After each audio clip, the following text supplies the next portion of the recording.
Initié il y a déjà 6 ans par le SCOTAM, le schéma de cohérence territoriale de l'agglomération messine, le Conseil d'architecture, d'urbanisme et de l'environnement de la Moselle, l'Éducation nationale et l'Office central de la coopération à l'école, le projet PEPS version 2024 s'est achevé la semaine dernière sur le site de la centrale hydroélectrique d'Argancy. Projet PEPS comme projet expérimental avec le public scolaire. On invite les élèves à réfléchir sur le territoire de demain. Donc c'est quelque chose qui se fait progressivement. On va d'abord analyser l'existant, on va se promener sur le territoire en utilisant nos sens, donc ce qu'on voit, ce qu'on entend. Et puis ensuite, ils vont pouvoir réajuster leurs choix, hiérarchiser par ordre d'importance leur analyse sur une carte sensible. Et ce sont ces cartes élaborées depuis de longues semaines en classe qui ont été présentées aux élus du territoire et présidents du SCOTAM.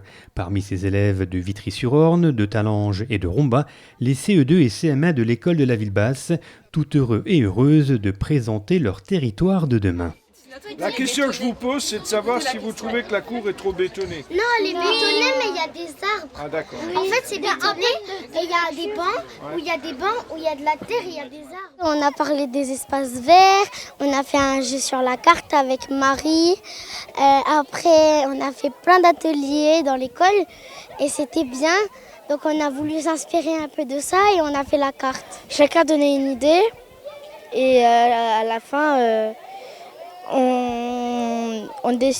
On décidait entre tous les personnes ce qui était le moins pollué et le plus citoyen. Et comme ça on a pensé que ça serait un bon futur. Un futur avec ses magasins de proximité, ses gares, ses maisons colorées, ses EHPAD, ses salles de spectacle et de sport, ses panneaux solaires, ses pistes cyclables, avec toujours ce souci de préserver les espaces naturels et de créer du lien social. Un monde idéal, finalement pas si utopique que ça.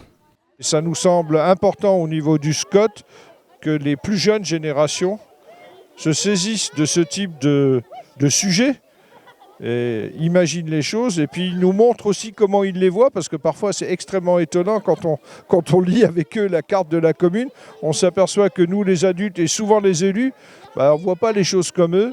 Et la bonne question à se poser, c'est de savoir si c'est eux ou nous qui avons raison. Il y a certainement un chemin à faire de chaque côté, mais je pense que c'est important de concerter, et pas seulement de concerter les majeurs, de concerter aussi les plus jeunes, et c'est le but de ces opérations. On est toujours étonné de voir à quel point ils s'investissent dans leurs projets, qu'ils mettent tout leur cœur pour réaliser aussi cette démarche plastique également. Il faut rechercher des techniques plastiques qui soient les plus proches de leur ressenti pour passer le message. Et donc ils accompagnent aussi de QR codes pour compléter ce qu'ils n'ont pas pu transmettre aussi par la maquette, par la matière.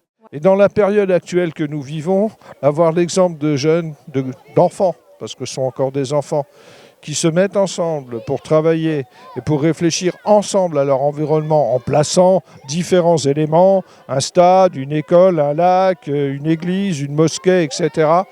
Je pense que finalement, c'est ça qui est essentiel, ils nous donnent un peu une leçon.